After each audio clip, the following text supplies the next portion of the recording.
नमस्ते दोस्तों, मैं हूं श्रद्धा। आप देख रहे हैं अपनी YouTube चैनल क्लासमेट।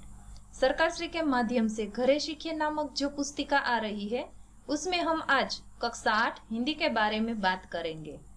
दोस्तों, इस तरह के और वीडियो देखने के लिए चैनल को सब्सक्राइब करें और बेल आइकॉन दबाना ना भूलें। सबसे पहला है ईदगाह। तो यहाँ पे हम मुंशी प्रेमचंद द्वारा लिखित ईदगाह कहानी के बारे में बात करें तो यहाँ पे मुंशी प्रेमचंद द्वारा लिखित बहुत ही बढ़िया और बहुत ही अच्छी कहानी ईदगाह यहाँ दी गई है, जिसका अभ्यास आपको करना है, जिसे पढ़ना है आप सबको। यहाँ पे कहानी अधूरी है, पूरी नहीं है। तो सबसे पहले स्वयं प्रयत्न करो। यहाँ से अब तुम्हारा काम शुरू होता है इस कहानी का एक अंत प्रस्तुत करने का। मतलब कि यहाँ पर जो कहानी दी गई है वो अधूरी है, तो उसका अंत आपको लिखना है। दूसरा है मुहावरों के विषय में तुमने सुना ही होगा। नीचे कुछ मुहावरे दिए हैं जो हामिद वाली कहानी में तुमने पढ़े। क्या इनका अर्थ समझ आया?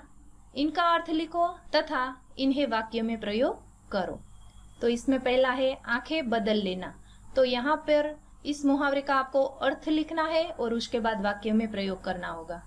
उसके बाद है दिल पर बीतना। तीसरा है ऊपर दी गई ईदगाह की कहानी पढ़कर नीचे पूछे प्रश्नों के उत्तर लिखो। यहाँ हामिद की दादी अमीना को ईद वाले दिन क्या चिंता थी? तो आपने सबसे पहले तो ईदगाह कहानी पढ़ी है, तो आपको पता चलेगा कि हामिद की दादी अमीना को ईद वाले दिन क्या चिंता थी। हमें सबसे पहले तो बहुत अच्छी तरह से ईदगाह कहानी को पढ़ना होगा, समझना होगा, तभी हम इन सब प्रश्नों के उत्तर दे पाएंगे। उसके बाद है महमूद और मोहसिन, नूरे और शम्मी उन घोड़ों और ऊंटों पर बैठते हैं। हामिद दूर खड़ा है। हामिद दूर क्यों खड़ा था? तो इसका प्रश्न भी आपको यहाँ पर लिखना होगा। क्या आप प्रेमचंद जी की लिखी कहानी का अंत पढ़ना चाहोगे? यह कहानी आपकी हिंदी की पाठ्य पुस्तक में 8वें पन्ने पर दी है। क्या कभी तुम्हारे साथ ऐसा हुआ है कि तुमने अपनी कोई बहुत पसंदीदा वस्तु अपने किसी प्रियजन के लिए त्यागी हो? यदि हाँ, तो 3 या 5 वाक्यों में उस घटना का विवरण यहाँ लिखो। देखिए दोस्तों, यहाँ पर जो ईदगाह कहानी है उसमें छोटा बच्चा जो हामिद है और उसकी दादी अमीना है, उन दोनों की बात बहुत अच्छी तरह से बताई गई है कि वह छोटा बच्चा हामिद किस तरह अपने मौज शौक का त्याग करके अपनी दादी अमीना के लिए एक चिमटा खरीद लाता है। वह खिलौना नहीं खरीदता है, क्योंकि उनकी दादी का हाथ रोटी बनाते वक्त जल जाता है, इसीलिए वह चिमटा खरीदता है। तो यहाँ आपको भी कुछ ऐसा ही लिखना है कि जो आपको बहुत अच्छी चीज पसंद हो, वह चीज आप दूसरों को दे देते हैं, त्याग करते हैं, तो उसके बारे में आपको 3-5 वाक्य लिखने हैं। या तो तुम्हारा खिलौना हो या फिर कोई बुक्स हो, उसके बारे में आपको लिखना है। अब आगे बढ़ते हैं। तो तीसरा है स्वयं प्रयत्न करो के उचित उत्तर। देखिए दोस्तों, यहाँ पर कुछ उत्तर दिए गए हैं। आपको आते हैं तो आपको आपकी तरफ से ही लिखना होगा, इसका उपयोग नहीं करना है। तो मैं यहाँ अंतरिक्ष परी सुनीता विलियम्स के बारे में कुछ बताऊंगी कि नासा के माध्यम से अटलांटिस यान से अंतरिक्ष में जाने वाली महिला 194 दिन अंतरिक्ष में रही थी। वहां सर्च रिसर्च करके जब वह इस पृथ्वी पर आई तो जोर शोरों से उसका स्वागत हुआ और पूरा विश्व उसके इंतजार में लगा हुआ था। तो ये थी भारत की शान, गुजरात का गौरव, सुनीता विलियम्स। तो विस्तृत रूप से आपके जो इकाई है उसमें ये विस्तृत रूप से दिया गया है, जो आपको पढ़ना होगा। 1.1 स्वयं प्रयत्न करो। अपने माँ या पिता का स्मार्टफोन लो या फिर घर का कंप्यूटर और कम से कम 5 ऐसी भारतीय महिलाओं के विषय में जानकारी प्राप्त करो जिन्होंने विश्व स्तर पर स्वयं का व भारत का नाम रोशन किया हो। यहाँ पर आप देख सकते हैं कि ऐसी महिलाओं के नाम लिखने हैं आपको जिन्होंने विश्व स्तर पर भारत का और अपने आप का नाम रोशन किया हो, और जिस क्षेत्र में तुम्हें रुचि हो उस क्षेत्र में, खेल कूद हो, एक्टिंग, विज्ञान, टेक्नोलॉजी, इंजीनियरिंग आदि। तो यहाँ एक मुहावरा भी दिया गया है कि नाम रोशन करना। तो इसका अर्थ जानो, लिखो और मुहावरे का वाक्य में प्रयोग। तो वो आपको अच्छी तरह से आता है, वो आपको लिखना है।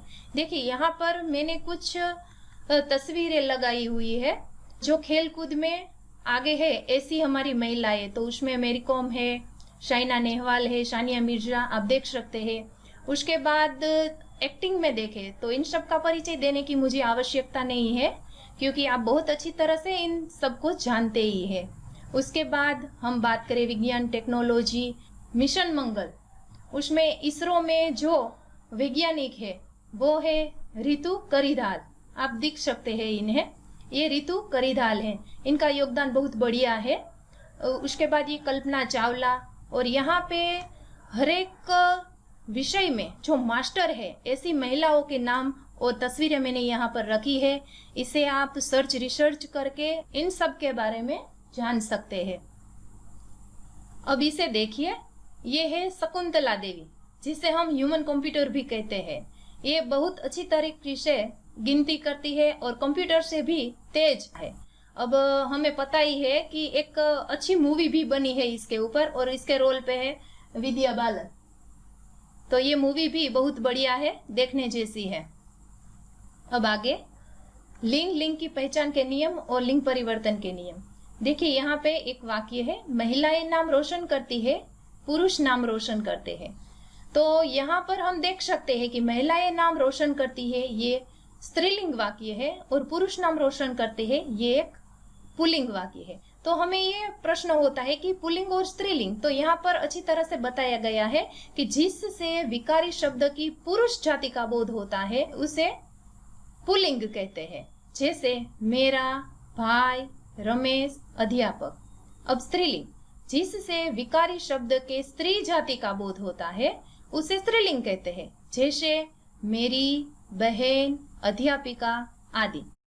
तो अब हम आगे देखते हैं कि लिंग की पहचान। यहाँ पर कुछ शब्द ऐसे होते हैं कि पुल्लिंग ही रहते हैं, और कुछ शब्द ऐसे होते हैं जो स्त्रीलिंग ही रहते हैं। ठीक है, उसका पुल्लिंग का स्त्रीलिंग नहीं होता और स्त्रीलिंग का पुल्लिंग नहीं हो सकता, इसलिए कुछ शब्द ऐसे हैं जो हम यहाँ देखेंगे। दिनों एवं महीनों के नाम पुल्लिंग होते हैं, जैसे सोमवार, चैत्र, अगस्त आदि। पर्वतों एवं पहाड़ों के नाम पुल्लिंग होते हैं, जैसे हिमालय, अरावली, बबूल, नीम, आम आदि। उसके आगे अनाजों एवं कुछ द्रव्य पदार्थों के नाम पुल्लिंग होते हैं, जैसे चावल, घी, दूध आदि। कुछ धातुओं के एवं समय सूचक नाम पुल्लिंग होते हैं, जैसे सोना, लोहा, तांबा, क्षण, घंटा। भाषाओं एवं लिपियों का नाम स्त्रीलिंग होता है, जैसे हिंदी, उर्दू, देवनागरी, अरबी, पंजाबी। तो इन शब्दों के पुल्लिंग के स्त्रीलिंग नहीं होते और स्त्रीलिंग के पुल्लिंग नहीं होते, मतलब कि वह अपने स्थान पर ही स्थिर रहते हैं। अब आगे इसके कुछ नियम बताए गए हैं, वो हम देखेंगे। शब्द, नियम और उदाहरण दिए गए हैं। शब्दांत अ, मतलब कि शब्द के अंत में अ आता है, तो अ को आ में बदलकर, मतलब कि छात्र, तो हम यहाँ देख सकते हैं कि ये त्र है, तो त्र में त्र प्लस अ, मतलब त्र है वो व्यंजन, त्र प्लस अ व स्वर, तो इसमें अंत में अ आता है तो उसका आकारांत हो जाता है छात्रा। शुत, तो उसका होता है सुता। इसके बाद ई लगाकर, तो देव का देवी, पुत्र का पुत्री। तो यहाँ पर दूसरे भी बताए गए हैं।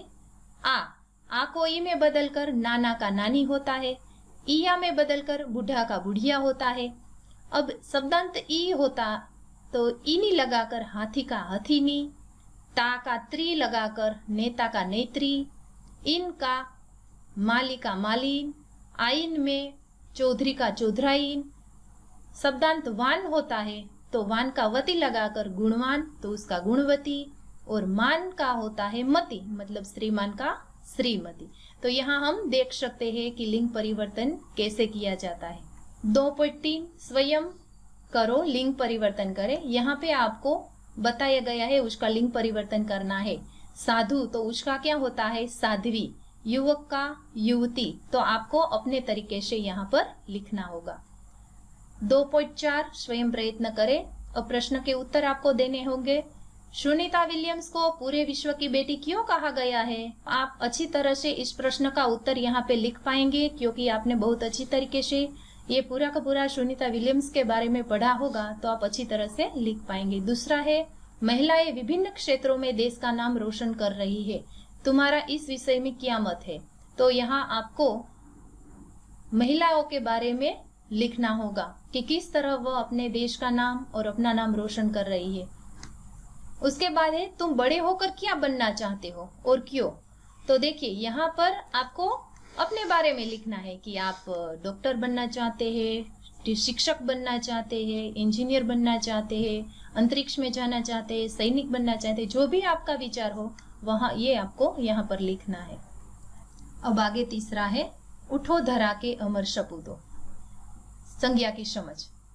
संज्ञा शब्द सम वत्ता ज्ञा के मेल से बना है, जिसका अर्थ है पूर्ण ज्ञान कराने वाली। व्याकरण में संज्ञा का अर्थ नाम है। संज्ञा शब्दों के 3 प्रकार होते हैं। देखिए यहाँ पे बताया गया है। पहला है व्यक्तिवाचक संज्ञा, दूसरा है जातिवाचक संज्ञा और तीसरा है भाववाचक संज्ञा। अब व्यक्तिवाचक संज्ञा किसे कहते हैं? जिन शब्दों से किसी विशेष व्यक्ति, विशेष स्थान या विशेष वस्तु के नाम का बोध होता हो उसे व्यक्तिवाचक संज्ञा कहते हैं। इसका एक यहाँ पे उदाहरण भी दिया गया है। सुनीता विलियम्स एक अंतरिक्ष यात्री रह चुकी है। सुनीता विलियम्स एक अंतरिक्ष यात्री रह चुकी है। तो देखिए यहाँ पे सुनीता विलियम्स, तो ये एक व्यक्तिवाचक संज्ञा है। अब उसके बाद जातिवाचक संज्ञा। किसी प्राणी, वस्तु अथवा स्थान की जाति या पूरे वर्ग का, पूरे समूह का बोध होता हो उसे क्या कहते हैं? जातिवाचक संज्ञा कहते हैं। यहाँ पे उदाहरण है एशियाई शेर गुजरात में पाए जाते हैं। देखिए यहाँ एशियाई शेर मतलब एशियाई शेर की पूरी जाति के बारे में बात हुई है, तो ये जातिवाचक संज्ञा का उदाहरण होता है। तीसरा है भाववाचक संज्ञा। जिन संज्ञा शब्दों से किसी प्राणी या वस्तु की स्थिति, गुण, दोष, भाव और दशा आदि का पता चलता हो उसे भाववाचक संज्ञा कहते हैं। इसका भी एक उदाहरण दिया गया है। उदासीनता मनुष्य को हतोत्साहित करती है। तो यहाँ पे उदासीनता, हतोत्साहित, ये सब देख रहे हैं, वो एक भाव बताते हैं, सो इन्हें भाववाचक संज्ञा कहते हैं। स्वयं करो। 1.1 निम्नलिखित वाक्यों में संज्ञा शब्द ढूंढकर उनके प्रकार भेद बताइए। पहला है सोना कीमती धातु है। तो इसमें हम बता सकते हैं कि सोना, तो सोना क्या होता है? व्यक्तिवाचक संज्ञा में आएगा। कीमती धातु है, वो पूरे जाति का बोध करती है, मतलब कि पूरे समूह का बोध करती है, तो ये धातु है वो जातिवाचक संज्ञा में आएगा।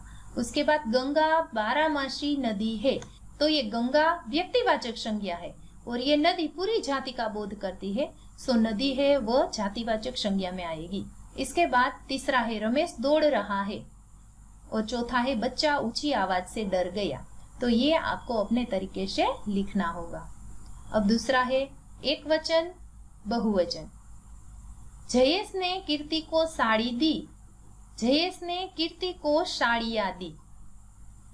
बगीचे में एक लड़का है। बगीचे में कई लड़के हैं। उपयुक्त वाक्य में एक वचन से बहुवचन का परिवर्तन हुआ है। ऐसे ही निम्नलिखित वाक्यों का वचन परिवर्तन करें। आपको बहुत अच्छी तरीके से आता है कि एक वचन का बहुवचन कैसे करना है और बहुवचन का एक वचन कैसे करना है। देखिए यहाँ पे बताए गए हैं मुझे लुटेरे का डर था। तो आप लिख सकते हैं कि मुझे लुटेरों का डर था। ठीक है। दूसरा है पक्षी ने उड़ान भरी। तो आपको यहाँ पर इसका वाक्य बनाना होगा। फिर है उसने मुझे मिठाई दी। अब तीसरा है कविता पाठ। यहाँ पर बहुत अच्छी कविता दी गई है। उठो धरा के अमर सपूतो पुनः नया निर्माण करो। ये पूरा का पूरा जो काव्य है वह आपके पाठ्य पुस्तक में दिया गया है, सो आपको पढ़ना है। उठो धरा के अमर सपूतो कविता में कुछ पंक्तियां दी है। यह पूरी कविता आपकी हिंदी पाठ्य पुस्तक के 23वें पन्ने पर दी गई है। अपने माता पिता या भाई बहन को यह कविता का पाठ कर सुनाइए। उठो धरा के अमर सपूतो कविता के रचयिता है श्री द्वारिका प्रसाद माहेश्वरी। देखिए ये द्वारिका प्रसाद माहेश्वरी जिन्होंने इस कविता की रचना की है और बहुत अच्छे कवि है।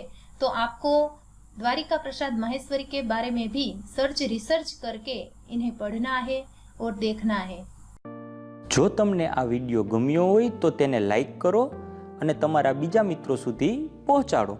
આપ હજુ વધુ શીખવા માંગતા હોય તો આપણી ચેનલ ક્લાસમેટને સબસ્ક્રાઇબ કરી બેલ આઇકોન દબાવવાનું ભૂલશો નહીં અને સ્ક્રીન પર રહેલા વિડીયોમાંથી કોઈ પણ વિડીયો ક્લિક કરી જોઈ શકો છો અને વધુ શીખી શકો છો।